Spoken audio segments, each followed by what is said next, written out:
We are at the Data Warehousing and BI Summit in Utrecht, where I'm speaking with Keith McCormick, a senior consultant at the modeling agency. And we will be addressing the workshop, Putting Machine Learning to Work. Keith, could you outline the goal for the workshop?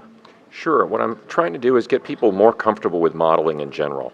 So perhaps they've already tried this, but some folks might be brand new to modeling. They've heard about machine learning, and they want to know more about how it all works. Okay. And for the two-day workshop, could you outline the topics that you cover? Sure. So we're going to have one day on supervised machine learning, and I think one of the most important things to learn, especially when people are new at this, are decision trees. So that'll be an important topic. But everyone's talking about artificial intelligence and machine learning and some of the fancier things like deep learning. That's become kind of an important topic, perhaps a bit of a buzzword. We'll talk about that, but unpack it a bit. And how much does the day-to-day practitioner have to get concerned with those things, and why are those topics exciting?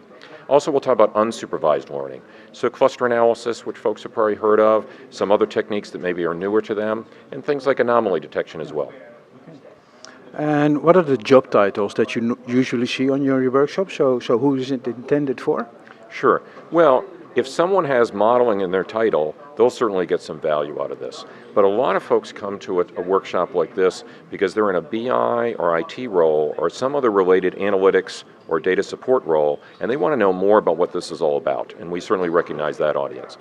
The third possibility is maybe someone that is in a management role that has some of these folks working for them, and they want to better understand what this is all about.